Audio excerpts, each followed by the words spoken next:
Assalamualaikum warahmatullahi wabarakatuh. Selamat siang semuanya. Yang terhormat Bapak Muhammad Kumedi SPD dan teman-teman yang saya sayangi dan saya banggakan. Pada kesempatan kali ini, saya akan mempresentasikan tugas dari Bapak Kumedi terkait materi analisis potensi. Sebelumnya, perkenalkan nama saya Nawal Eka Paramita dari kelas 11 Manajemen Perkantoran dan Layanan Bisnis 1. Oke teman-teman, jadi saya di sini mengambil analisis potensi dari Desa Somawangi. Oke, sebelum kita membahas tentang lebih dalam tentang analisis potensi, saya di sini ingin bertanya, kira-kira potensi lokal itu apa ya teman-teman? Oke, jadi potensi lokal merupakan daya, kekuatan, kesanggupan, dan kemampuan yang dimiliki oleh desa untuk dapat dikembangkan dalam rangka meningkatkan kesejahteraan masyarakat. Sumber daya manusia dan sumber daya alam merupakan potensi lokal yang dimiliki dan merupakan faktor penentu keberhasilan sebuah pembangunan desa. Oke teman-teman, jadi bagaimana sih kondisi dari potensi lokal dari Desa Somawangi? Oke, di sini saya akan menjelaskan tentang kondisi perekonomian Desa Somawangi. Kondisi perekonomian di Desa Somawangi, Kecamatan Mandiraja adalah standar ya teman-teman. Karena Desa Somawangi itu masih berkembang, namun belum perkembangan pesat. Karena Somawangi masih berbentuk perdesaan yang luas. Karena faktor geografis dan iklim Desa Somawangi yang mendukung, maka masyarakat di sini banyak yang memanfaatkan alam atau lahan untuk pertanian seperti petani padi dan petani jagung, perkebunan seperti bambu dan singkong, peternakan yaitu ternak ayam, kambing, sapi, jangkrik dan domba. Serta ada perikanan di situ loh teman-teman, seperti perikanan ikan lele, ikan patin, dan ikan cupang. Nah, di Desa Somawangi juga kita memiliki perekonomian atau memiliki mata pencaharian yaitu sebagai pengrajin. Nah, kerajinan yang kita buat yaitu berupa keranjang, tampah, tudung, ian, dan juga cepon. Oke teman-teman, jadi Desa Somawangi itu memiliki banyak mata pencaharian dan tentunya itu dapat mendukung kondisi perekonomian dan pembangunan dari desa tersebut. Nah, selanjutnya, apa saja sih yang telah saya amati dari hasil pengamatan potensi lokal? Oke, kita simak bersama-sama ya teman-teman. Jadi, hasil dari pengamatan saya serta dokumentasi yang telah saya tampilkan di atas ini yaitu ada banyak ya teman-teman. Yang pertama itu ada pertanian. Nah, potensi dari pertanian itu sendiri berdasarkan hasil pengamatan ya teman-teman, Desa Somawangi sebagian besar masyarakatnya bermata pencaharian sebagai petani, yaitu petani padi maupun petani jagung.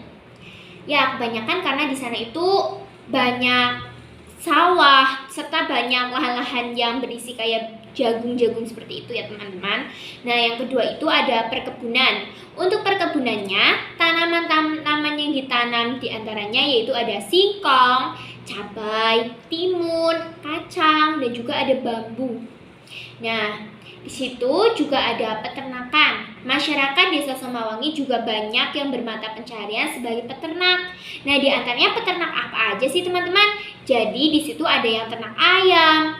Contohnya itu ada ayam petelur dan ayam pedaging. Terus ada yang ternak kambing, sapi, domba, bahkan ternak jangkrik loh teman-teman. Mungkin di desa kalian juga banyak yang beternak jangkrik. Oke, selanjutnya yang keempat yaitu perikanan. Dalam sektor perikanannya, ikan-ikan yang dipelihara diantaranya itu ada ikan cupang, lele, dan mujair. Nah, ikan cupang itu biasanya dijual oleh para pedagang untuk ikan hias seperti itu loh teman-teman, yang nantinya itu dijualnya itu keliling. Kayak misalkan kita lagi nonton suatu pertunjukan di Desa Somawangi. Nah, di situ bisa aja ada pedagang ikan, yaitu ikan cupang ya teman-teman. Nah, selanjutnya itu ada wisata. Di Desa Semawangi hanya ada wisata bidang kesenian dan budaya, karena di Desa Semawangi itu sendiri memiliki 5 grup kuda kepang, 1 grup ketoprak, 1 grup seni, ya terutama seni tari lengger ya teman-teman. Nah, yang kelima itu dan di Desa Semawangi juga terdapat sanggar tari. Dengan ini Semawangi sangat melestarikan kesenian yang ada dan bisa memanfaatkan sumber daya manusia yang ada dan bakat dari para penduduknya. Untuk wisata lain di Desa Semawangi tidak ada ya teman-teman. Jadi di Desa Semawangi tidak ada pariwisata alam ataupun pariwisata yang spesifik di satu tempat. Jadi pariwisatanya yaitu hanya ada kesenian, terutama kesenian tari. Nah, yang keenam adalah kerajinan. Di Desa Semawangi, masyarakatnya juga bermata pencaharian sebagai pengrajin, terutama pengrajin anyaman bambu. Produk yang dihasilkan yaitu ada cepon, irik, tampah, dan ceting ya teman-teman. Nah, selanjutnya, apa aja sih peluang usaha yang ada di Desa Semawangi? Mungkin teman-teman di sini ada yang tertarik atau ada yang memiliki saudara ataupun mungkin tinggal di Desa Semawangi.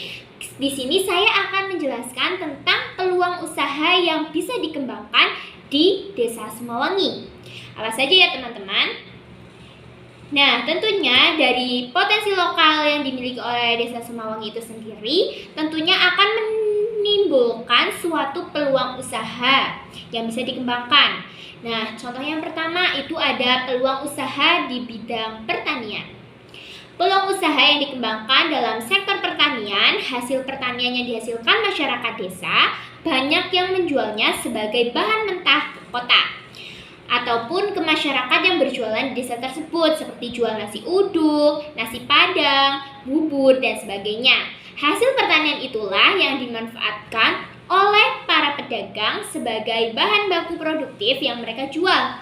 Tak jarang juga dari petani itu sendiri yang berwirausaha sebagai pedagang makanan, baik pedagang kaki lima maupun mempunyai toko sembako.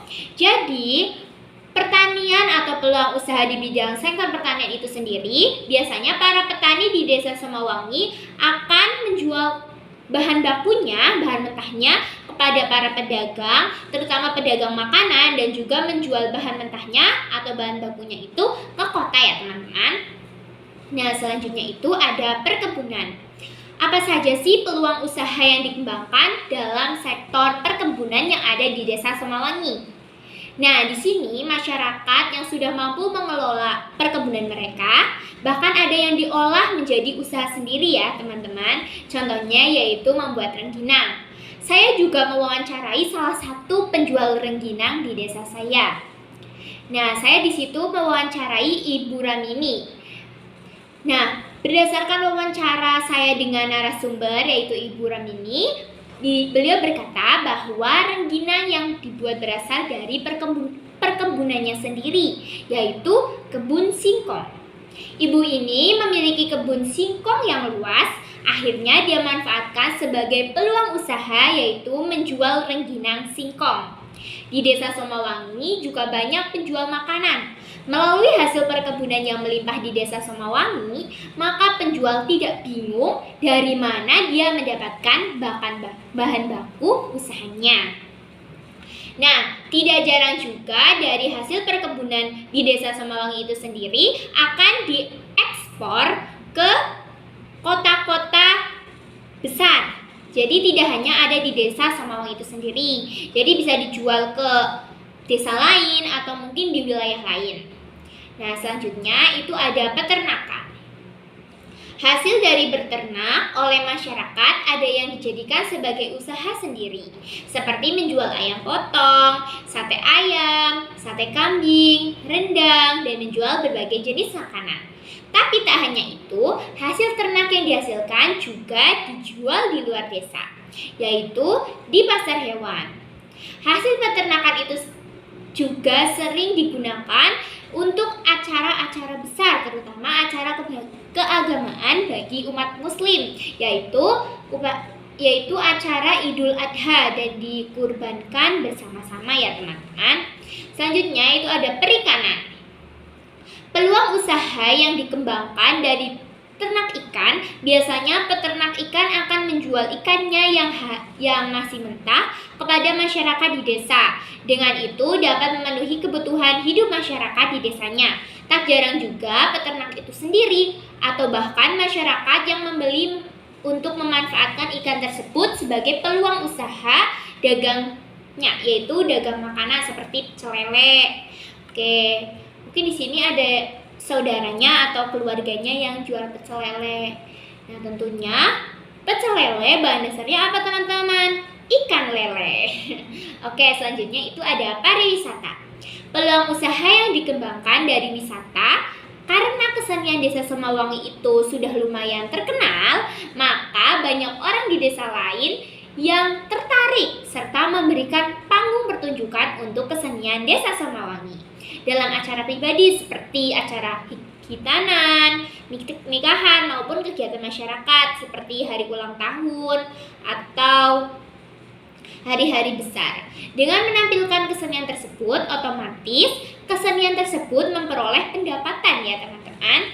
Selanjutnya yaitu ada kerajinan. Peluang usaha yang dikembangkan dari kayanya perkebunan di Desa Semawangi, terutama pohon bambu, maka masyarakat Desa Semawangi memanfaatkannya sebagai peluang usaha untuk pengrajin bambu, yaitu di mana hasil karyanya itu akan dihasilkan sebuah produk setengah jadi atau mungkin produk jadi. Di antaranya itu ada tampah, kerajinan bambu, keranjang bambu, tudung, ceping, dan irik, serta banyak lagi loh teman-teman tentang kerajinan tentang alat-alat yang dihasilkan dari kerajinan Desa Semawangi. Oke, selanjutnya itu ada usaha yang perlu dilakukan untuk meningkatkan kapasitas sumber daya manusia. Jadi, tentunya dari sebuah desa perlu melakukan suatu usaha yang dilakukan untuk meningkatkan kapasitas atau meningkatkan nilai kualitas dari suatu sumber daya, entah itu sumber daya alam maupun sumber daya manusianya. Nah, di sini saya akan menjelaskan usaha yang dilakukan untuk meningkatkan kapasitas sumber daya manusia. Nah, usaha yang dilakukan oleh pemerintahnya dulu ya teman-teman, itu ada peran kepala desa dalam peningkatan kapasitas sumber daya desa. Selanjutnya ada pelatihan dan pendidikan untuk meningkatkan kapasitas di desa. Selanjutnya ada partisipasi masyarakat dalam pembangunan desa.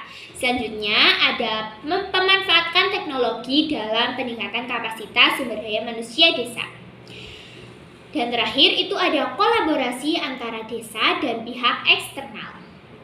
Nah, yang terakhir itu adalah usaha apa sih yang perlu kita lakukan sebagai warga desa untuk meningkatkan kualitas diri kita serta meningkatkan kualitas pembangunan di desa. Yaitu ada satu, mengikuti pelatihan untuk meningkatkan skill. Tentunya untuk meningkatkan suatu skill kita perlu mengikuti suatu pelatihan karena ilmu itu harus bisa didapat dengan cara belajar. Nah, yang kedua itu mencari informasi dan ilmu melalui media sosial. Tentunya warga Desa Semawangi itu sudah banyak yang memiliki handphone atau mungkin alat-alat elektronik seperti alat-alat sosial media seperti ada handphone, ada laptop atau apa yang bisa digunakan untuk mencari informasi atau ilmu. Nah, itu bisa dimanfaatkan dan terakhir itu adalah memanfaatkan teknologi. Oke teman-teman, jadi kesimpulan dari presentasi saya pada siang hari ini yaitu peningkatan kapasitas SDM desa merupakan langkah penting untuk mengoptimalkan potensi lokal dan mendukung pembangunan desa secara berkelanjutan. Melalui peran kepala desa, pelatihan dan pendidikan, partisipasi masyarakat, pemanfaatan teknologi, dan kolaborasi antara desa dan pihak eksternal, kapasitas SDM dapat ditingkatkan. Dengan kapasitas SDM yang kuat, desa dapat menjadi motor penggerak pembangunan yang berkualitas dan memberikan manfaat bagi masyarakat desa. Oleh karena itu, peningkatan kapasitas SDM perlu menjadi perhatian utama dalam upaya pencapaian pembangunan yang inklusif dan berkelanjutan. Demikian presentasi dari saya. Mohon maaf apabila ada kata-kata yang kurang berkenan. Terima kasih atas partisipasinya dan terima kasih atas perhatiannya. Demikian, wassalamualaikum warahmatullahi wabarakatuh.